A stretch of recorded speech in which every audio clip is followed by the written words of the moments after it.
Bom dia, irmãos. Graça e paz. Bem, dando continuidade à nossa série de estudos Esperança em Tempo de Quarentena, da revista Palavra e Vida, hoje nós estaremos abordando a lição de número 5, Vencendo o Abatimento da Alma. Lembrando aos irmãos que as lições anteriores elas se encontram na página da CIB Luz no YouTube. Aqueles irmãos que quiserem acompanhar as lições na página do YouTube, na página CIB Luz, lá estão as lições. E outra coisa, a Convenção Batista Fluminense ela disponibiliza para download a revista Palavra e Vida. É só acessar o site batistafluminense.org.br que lá estará disponível a revista Palavra e Vida para download, para que os irmãos estejam acompanhando as lições com a sua revista também. E lembrando também aos irmãos que no dia 7 de setembro nós comemoramos a independência do nosso país, a independência do Brasil. E essa é uma data em que devemos estar aproveitando essa data para clamar a Deus pela nossa nação, para que de fato a nossa nação esteja de acordo com a vontade de Deus, que ela esteja sendo bem-aventurada, pois feliz é a nação cujo Deus é o Senhor. Então vamos clamar para que a manifestação de Deus seja notória em nossa nação. E diante da lição de hoje, irmãos, antes de começarmos o estudo, vencendo o abatimento da alma, eu queria dizer aos irmãos algumas dicas que são muito úteis para mim, pessoalmente, quando me encontro em situações assim, de desânimo, de abatimento. Então, essas dicas têm sido muito valiosas para mim. Eu gostaria de pontuar elas aqui para os irmãos. Primeira dica, em relação ao foco referencial. Qual tem sido o seu referencial? Porque, irmãos, o desânimo, o abatimento, nada mais é que uma frustração por algo não conseguido, por algo não realizado. Isso nos causa abatimento, isso nos causa desânimo. E por que eu falei de referencial, de foco? Porque quando nós colocamos as nossas forças, aquele objetivo facilmente será frustrado. Quando o nosso foco é na força do nosso próprio braço ou na ajuda de terceiros que são iguais a nós, limitados iguais a nós, seres humanos iguais a nós, como disse o profeta Jeremias, sendo uma boca de Deus ali, ele falou: maldito o homem que confia no homem.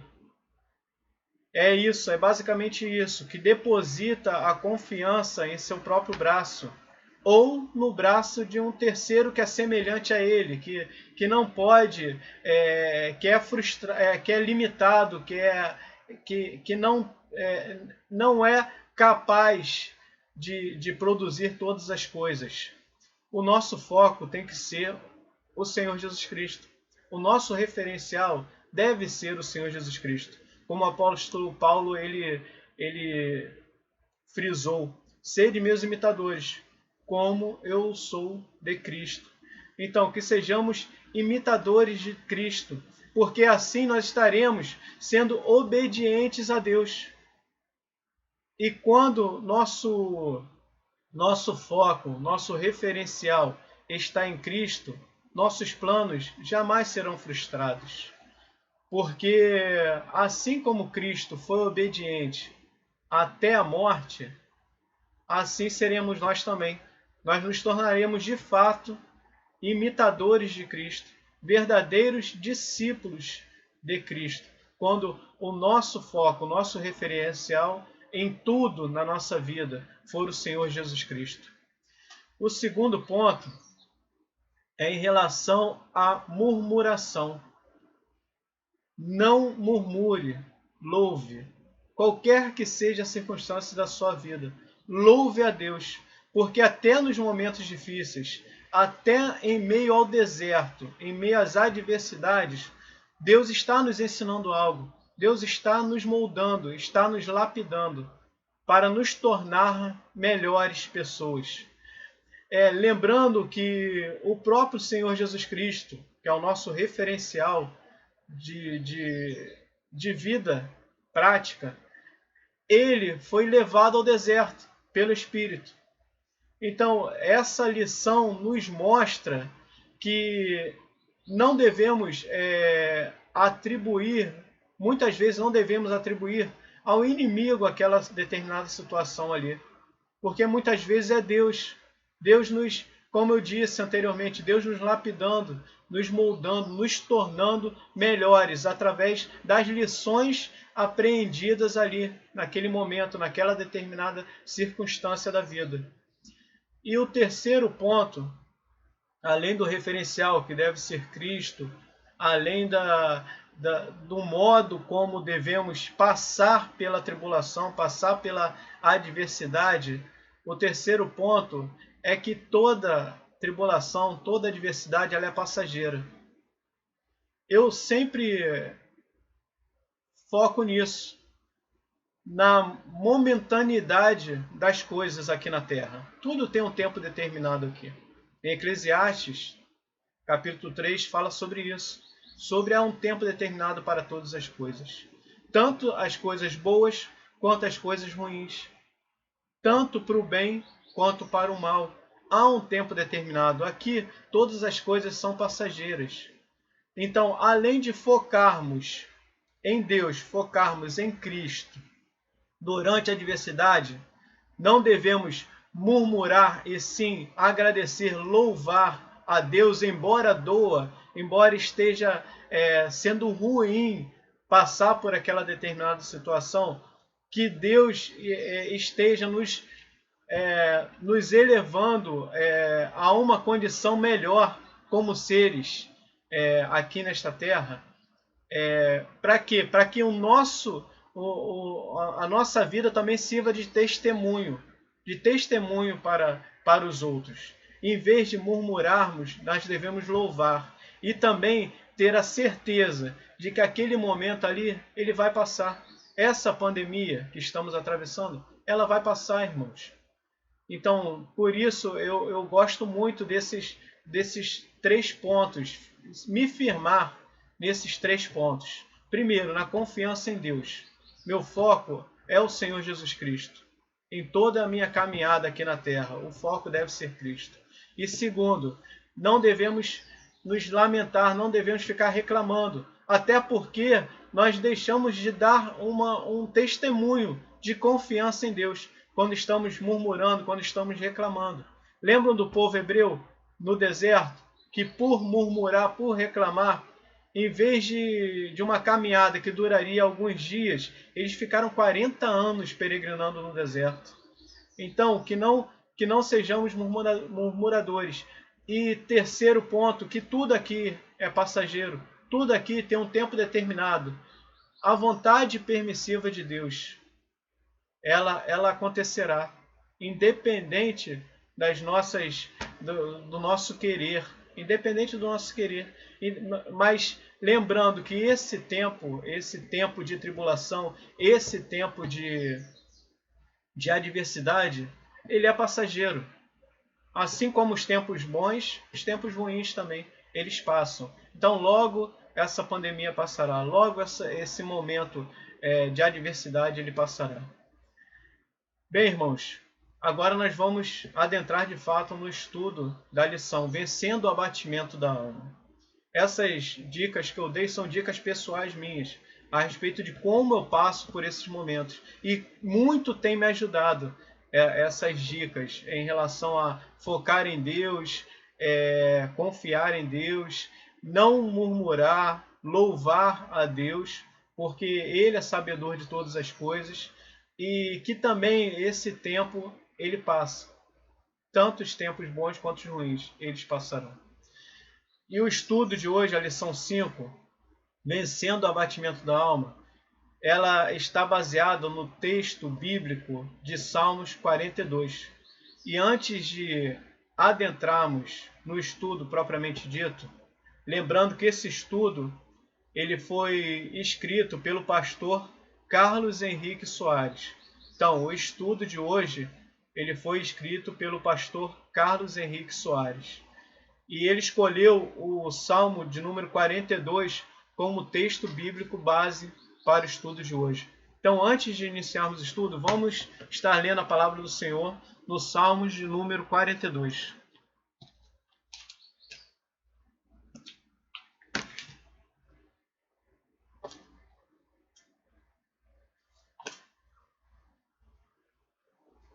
Assim nos diz a palavra do Senhor. Como suspira a corça pelas correntes das águas, assim por ti, ó Deus, suspira a minha alma.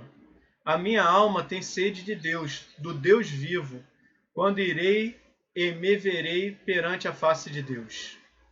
As minhas lágrimas têm sido o meu alimento, dia e noite, enquanto me dizem continuamente: o teu Deus, onde está?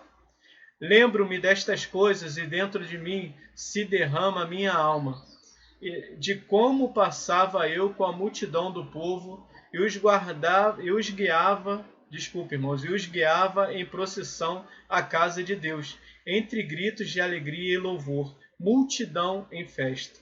Por que estás abatida, ó minha alma? Por que te perturbas dentro de mim?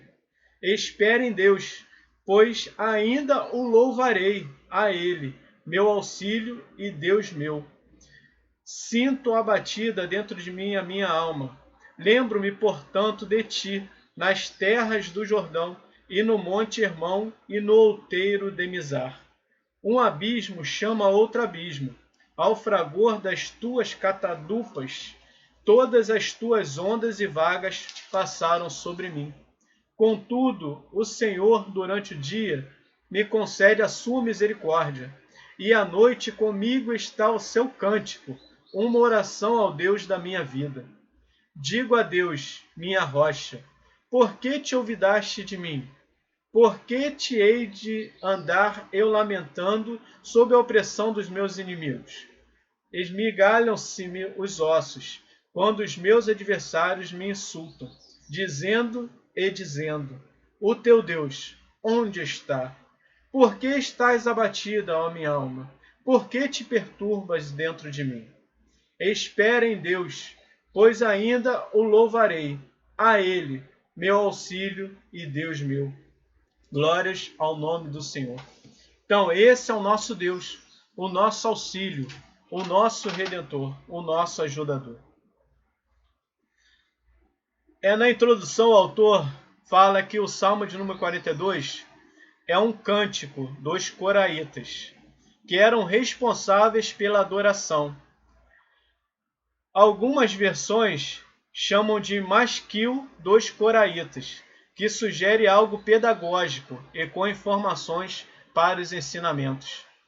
De fato, esse salmo, que era uma canção, um louvor a Deus, escrita pelos coraitas, que eram da tribo dos levitas,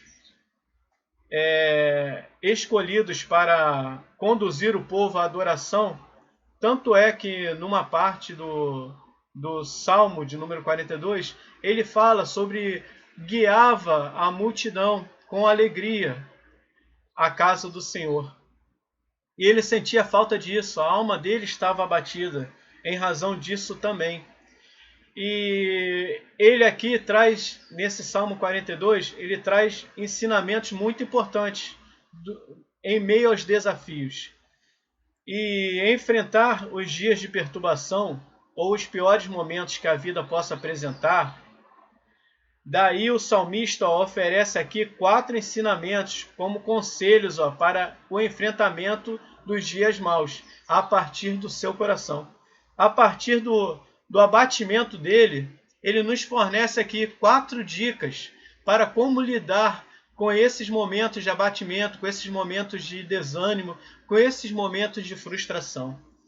E o primeiro ensinamento, segundo o autor, em dias de desesperança, busque a Deus. Nos versículos 1 e 2, o salmista fala sobre isso. O salmista estava em um deserto circunstancial e também presencial. Ele trazia dentro do seu interior um aperto no coração, que é um sentimento de angústia. Daí, ele pode comparar seu momento como no deserto vendo uma corça, um animal silvestre que nos dicionários se define como a fêmea do veado. Ela suspira por águas em meio à sede, em meio às faltas de expectativa de saciá-la. E ela busca através do faro o cheiro das águas. E quase sempre, em meio ao deserto, as águas estão não no pé da montanha, mas nos altos, onde brotam as fontes de águas correntes. O salmista registra que, assim como a corça, ele tinha sede de Deus. E ao contemplar elementos da natureza, ele vê o seu interior. Então, o salmista ali, naquele momento circunstancial de tribulação, de abatimento que ele passava ali, de angústia, de questionamentos, ele focou em Deus. Ele buscou auxílio em Deus. E assim devemos também fazer. Diante dessa adversidade que passamos, o nosso foco, lembra de uma das dicas, é focar em Deus, focar no Senhor Jesus Cristo. E nos versículos, ele fala 2 vezes do anseio por Deus, e 4 vezes ele se refere ao nome precioso de Deus. Como a corça, ele está no deserto, mas também deseja a fonte de vida. E qual é a sua fonte de vida? A fonte não é alívio, proteção, segurança e realização pessoal. A fonte, como eu disse, o foco não deve ser esse. O foco não deve ser o realizar das nossas aspirações, o realizar das nossas vontades. Porque a partir do momento que focarmos nisso, nós seremos frustrados.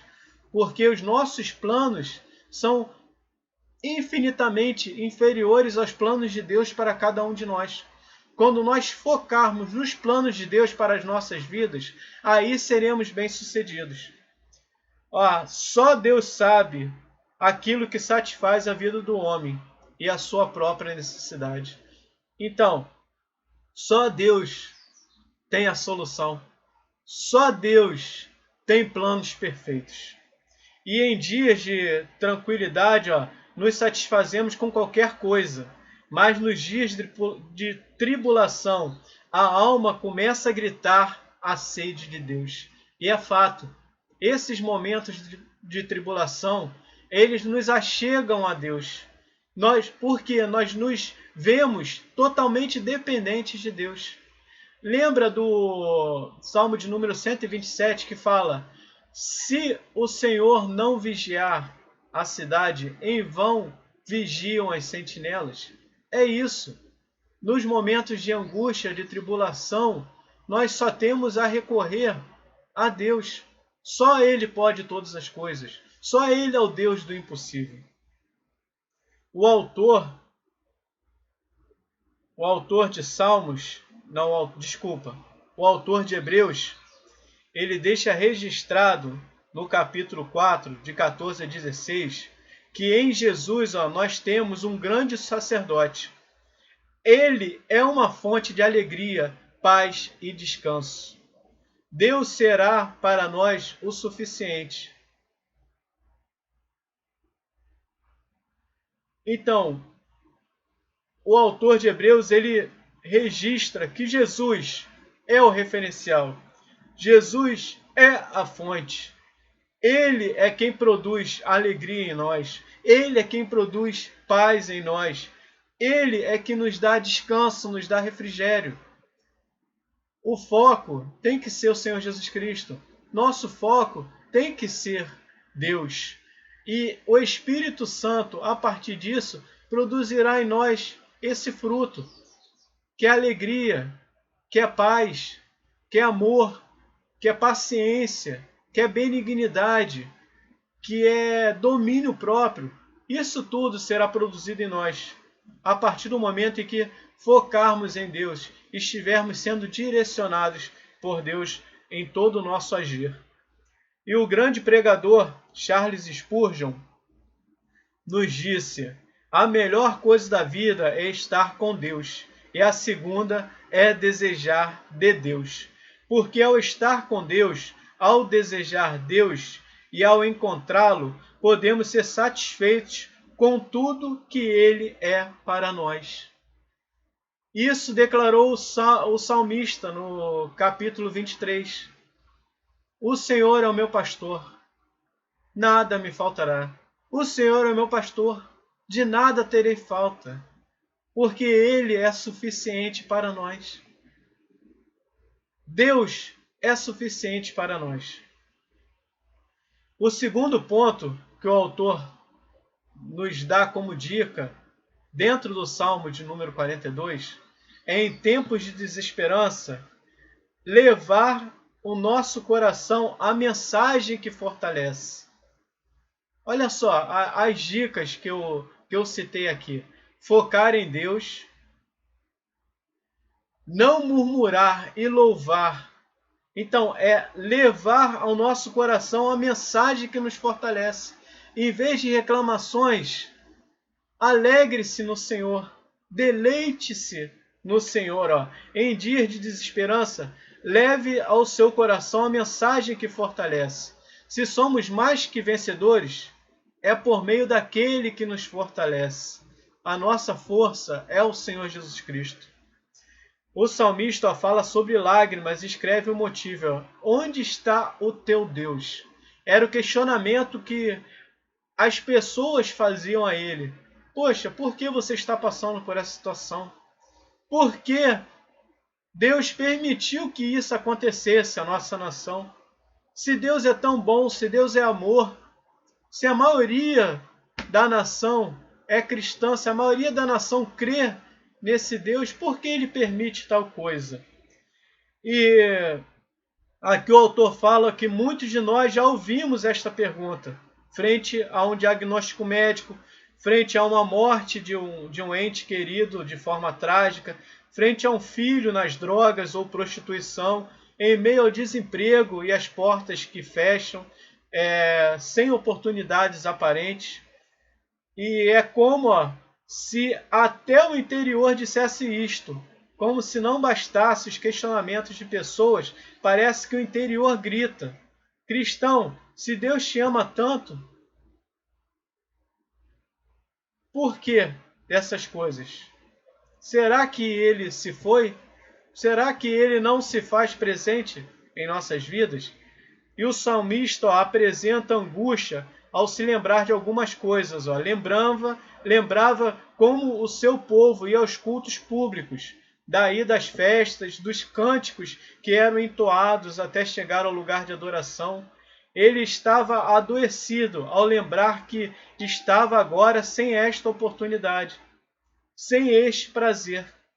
E tanto as cobranças externas quanto as cobranças internas o maltratavam muito naquele momento. E no versículo 5, ele prega para a sua própria alma: por que estás abatida? Eu sei que estamos enfrentando uma realidade que nos tira a esperança, mas a solução é esperar em Deus. Nós precisamos aprender a termos respostas para os questionamentos do nosso coração.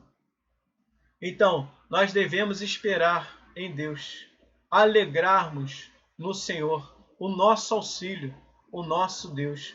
Nós devemos focar, de fato, em Deus. E o terceiro ponto, terceira dica, que o Salmo 42 nos traz, que em dias de desesperança, devemos nos lembrar de Deus. Versículos 6 a 8. O cenário parece mudar aqui.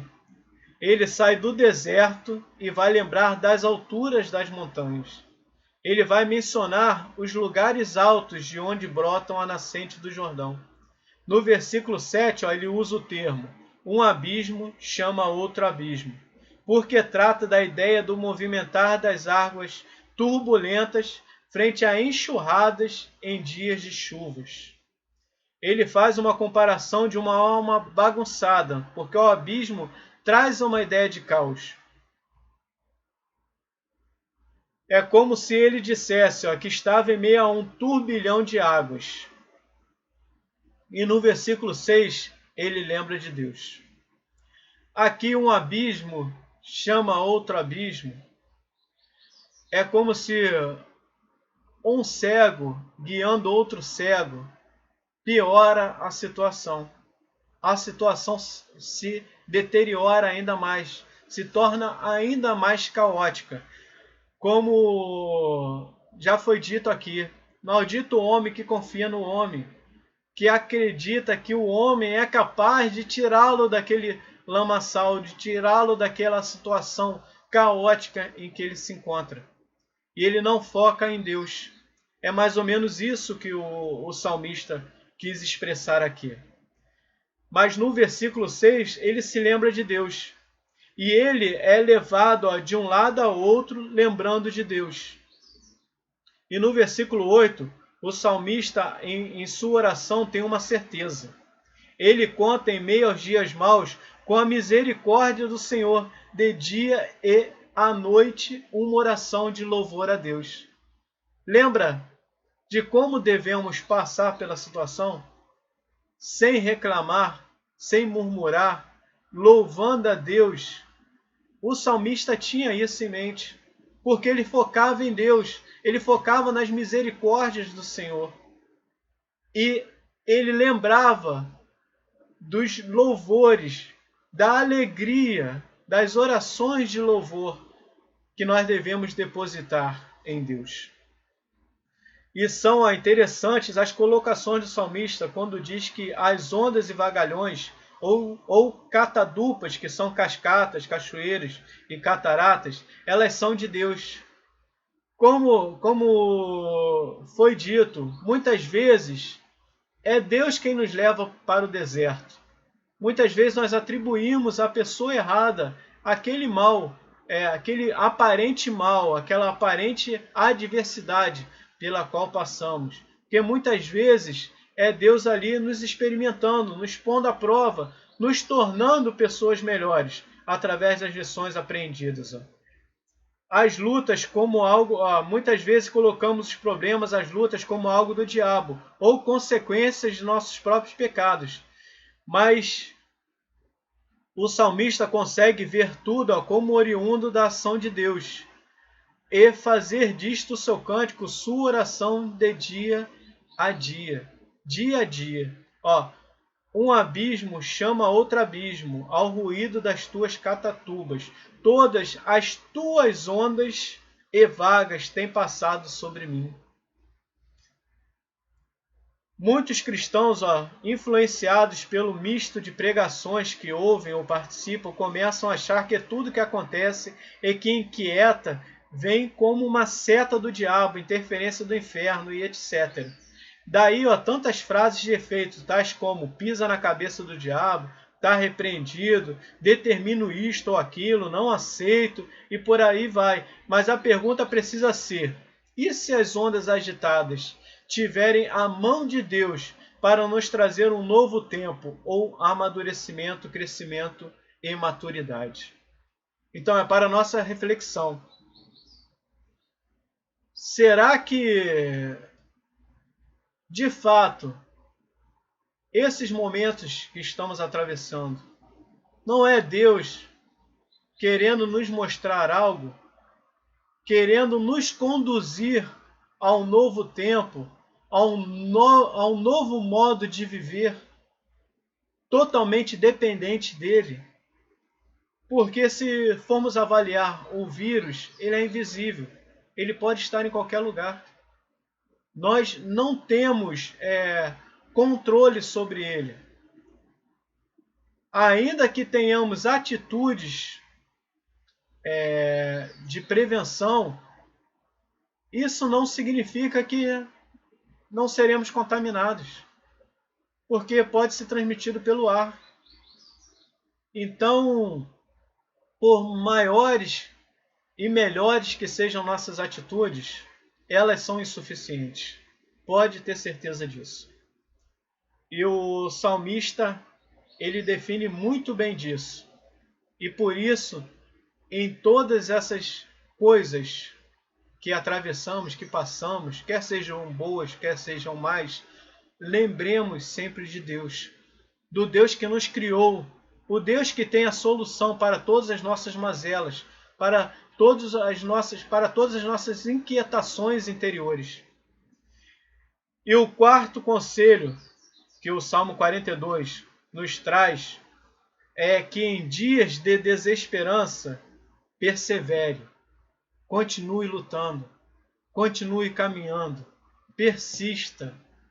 Em Deus, nós renovamos as nossas forças.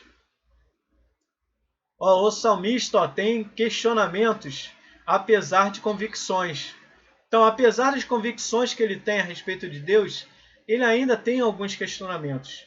E isto é importante porque muitos sofrem a culpa de questionar quando as pressões vêm. Encontramos aqueles que cobram atitude de resistência e fé, como se o fato de revelar a humanidade fosse uma transgressão a Deus. Não é. Quando nós nos conscientizamos de que somos fracos, aí começa a operar em nós a força de Deus. Quando nos humilhamos perante Deus, aí nos fortalecemos. E em tempo oportuno, as nossas ações serão exaltadas, não por homens, pelo próprio Deus. Em tempo oportuno, Ele nos exaltará, quando de fato, nos dias, em todos os dias, nós decidirmos nos humilharmos perante Ele, perante a face dele. E o salmista revela em suas palavras que o seu interior está cheio de dúvidas e dor na alma, assim como todos nos sentimos em meio às dores e às crises. Daí ele faz algumas perguntas. Por que se esqueceste de mim, ó Deus? Por que ainda sinto a pressão dos meus opressores? Deus, o Senhor foi embora?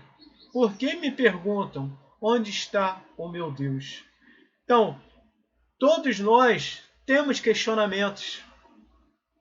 Todos nós temos esses momentos de dúvida.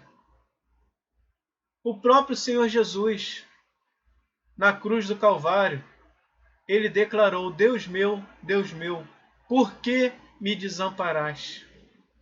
Nós sabemos muito bem que naquele momento específico ali, era necessário que ele passasse para a remissão dos nossos pecados, para salvar toda a humanidade. Era necessário o sacrifício dele ali. E ali, de fato, os nossos pecados estavam trazendo uma separação, uma divisão ali naquele momento. Naquele momento ali, eram os nossos pecados sobre o Senhor Jesus Cristo. As nossas transgressões estavam sobre ele ali naquele momento. E ali ele se sentiu desamparado. E assim nós também nos sentimos desamparados quando os nossos projetos são frustrados, quando a nossa alma se encontra inquieta, se encontra abatida. E a tristeza do salmista, ela é real, mas não para. Ele persevera em trazer para si mesmo a esperança, as convicções do coração.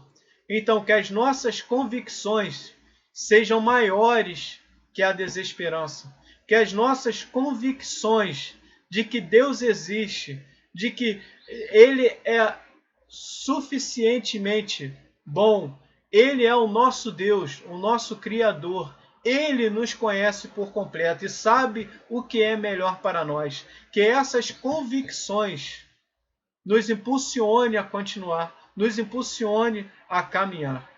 Assim como aconteceu na vida do salmista. Às vezes, a nuvem escura parece permanecer sobre a família.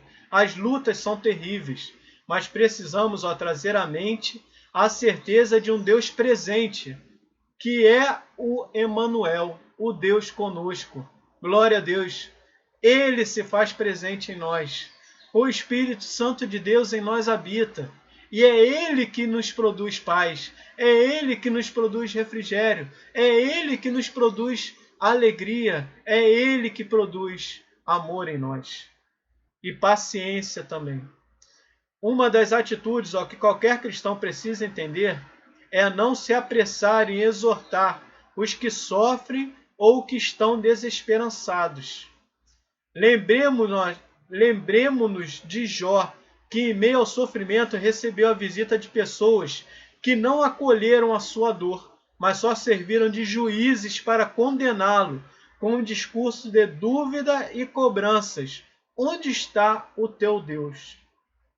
O mesmo questionamento que faziam ao salmista, fizeram a Jó. Os amigos de Jó, os supostos amigos de Jó, ali questionaram se ele realmente estava servindo a Deus ou não, se estava confiando em Deus ou não. Eles ali não foram tão somente ouvidos, mas eles negativamente tentaram ali influenciar a Jó com os seus questionamentos, com as suas afirmações negativas, com as suas acusações. Você pecou? Eram os questionamentos que os amigos de Jó faziam. Está debaixo da ira de Deus? Então, já ouvi de muitas pessoas em profunda depressão o desabafaram que perguntas iguais a esta lhe foram feitas, e isto é cruel. Então, procure, em meio à tribulação, à angústia, ao abatimento do outro, não acusar, não questionar a fé do outro, e sim dar palavras de ânimos, ajudá-lo. Se não tiver boas palavras para dizer, apenas ouça e ore por ele. E eu creio que surtirá muito mais efeito do que palavras lançadas ao vento, palavras negativas. Em meio ao sofrimento de alguém, não fale, esteja apenas ao lado, acolhendo. Isso será suficiente. O salmista, em meio a todas as perguntas e lágrimas, faz como se fosse uma outra pessoa trazendo para si a resposta. Se encontra no versículo 11. O próprio salmista, ele traz para si a resposta. Alma, por que está abatida? Nem tudo está perdido. Espera em Deus. Espera em Deus. Ainda chegará o tempo de cantar. Isto passará. Lembra da terceira dica que eu tomo para a minha vida diária? Que é tudo aqui é passageiro, tudo aqui tem um tempo determinado por Deus. Todas as coisas têm um tempo determinado por Deus. Então não esqueça, alma, não esqueça, ó minha alma, o Senhor Deus é a salvação. Ele é Deus e nele podemos confiar. Devemos continuar a caminhada.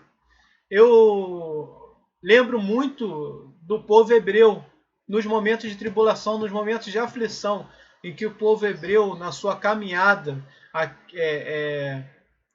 como povo escolhido de Deus, a qual nós fazemos parte, do povo escolhido de Deus, a nação eleita, o povo santo, ali, diante do mar Vermelho, com o exército de Faraó atrás. Qual foi a ordem que Deus deu ao povo? Moisés, diga ao povo que marche. Então, Deus está dizendo a cada um de nós, continue, persevere, continue marchando, continue caminhando, não desista, não esmoreça. Eu sou a tua força, eu sou o teu Deus. É Deus falando a cada um de nós em meio à pandemia, Ele continua dizendo a cada um de nós: eu continuo sendo o Senhor, eu continuo sendo o teu Deus. Sou eu que te fortaleço, sou eu que te sustento com a destra das minhas mãos. É Ele, o Todo-Poderoso. Ele continua sendo Deus. Ele não mudou. Então, irmãos, continue, persevere. Não desanime, não esmoreça. E agora o nosso momento de conclusão, irmãos, do estudo de hoje. Para pensar e agir, para refletir e colocar em prática. Nada melhor do que, em meio à desesperança, olharmos para as promessas e o cuidado de Deus. Lembrarmos daquilo que Deus já fez a nós e daquilo que Ele continuará fazendo e de todas as promessas que a Sua palavra traz para cada um de nós.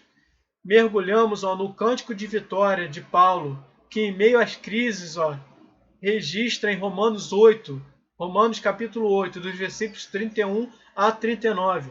Olha o que está registrado na palavra do Senhor. Em meio às lutas, quem será contra nós, se Deus está conosco? Se por amor a nós Deus não poupou seu próprio Filho, como não descansar nele? Quem vai ficar nos acusando, se a nossa justificação vem dele? Quem vai nos condenar por algo, se nosso perdão eterno está garantido em Cristo, que além de nos justificar, é o intercessor pleno? O que nos separa de Deus? Nada. Nele somos mais do que vencedores. É fato. Em Cristo nós somos mais do que vencedores. No mundo teremos aflições, mas tem de bom ânimo. Cristo venceu o mundo. Ele venceu. E isso nos torna mais do que vencedores por meio dele. É através dele, é nele e por meio dele que nos tornamos mais que vencedores.